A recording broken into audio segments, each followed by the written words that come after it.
అద్దెంట్లో ఉండి నెలకి అద్దెలు కట్టలేక చాలా ఇబ్బంది పడేవాళ్ళు నా దగ్గరకు వచ్చిన వాళ్ళు, లేకపోతే చనిపోదామని వచ్చిన వాళ్ళు అదృష్టతను పెట్టుకున్నాక కొన్ని రోజుల తర్వాత తిరిగి వచ్చి కారు మేడ వ్యవహారం అన్ని భార్య పిల్లలతోటి బంధువుల్ని తీసుకొచ్చి అందరినీ మేము ఇంత బాగా పెట్టడానికి మీరే కారణం అని చెప్పి. అంటే మీరు అనేది గురుగారు వాళ్ళకి ఏది అవసరమో ఏది కావాలో అది జరుగుతుందనా? ఆ రోజు మా తాతగారి దగ్గర నుంచి చూసుకుంటే పివి నరసింహరావు గారు, జలగ వెంగళరావు గారు, ఎన్టీ రామారావు గారు ఆయన చనిపోయే వరకు ప్రతి సంవత్సరం మన తాతగారికి బట్టలు పంపించేవాళ్ళు. ఈయన ఆశీర్వాదం చేసుకుంది ప్రతి సంవత్సరం ఉగాది నడిచేది కదా. ఎదురు రోజుల్లో అయితే అదృష్టతను ఇవ్వాలంటే 3 సంవత్సరాల ముందు ఆర్డర్లు తీసుకునేవాళ్ళు. 3 సంవత్సరాల టైం తీసుకునేవాళ్ళు. రోజు నా దగ్గర షాప్ లో చూస్తే 25-30 కిలోల స్వీట్లు ఉంటాయి. మల్లారెడ్డి గారు మీ శిష్యులేనా? మల్లారెడ్డి గారు దానికే ఉదాహరణ. పాలమ్మినా పూలమ్మినా కూడా ఈ రోజు కూడా ఆయన శ్రద్ధ, ఆయన భక్తి, ఆయన వ్యవహారము వాళ్ళ తాలూకా అందరూ ఓడిపోయారు.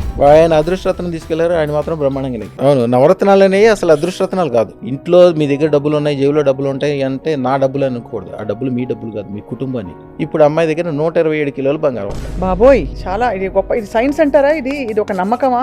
నేను అక్షయ తిథి రోజున పుట్టాను, నన్ను నోటితో ఇదనంటే జరుగుద్ది. అక్షయ సిద్ధి ఉంది. కానీ అసలు అదృష్టం మన చేతిలో ఉంటే గురుగారు మరి అసలు చెడు జరగకూడదు కదా. ఈ కంగారు పడటం అనేది మెయిన్ తప్పు. అదృష్టం పెట్టుకున్నాడు మీరు ఎంత మాట చెప్పండి, ఎంత చెప్పండి అని నమ్ముతాడు, చేసుకుంటూ పోతాడు, అంతే. పెద్ద విషయమే కాదు. మీరు ఇందాక స్టార్టింగ్ లో సరదాగా ఏదో అది ఇంగ్లీష్ పద్ధతి, దానికి ఒక గ్యారంటీ ఏమీ లేదు.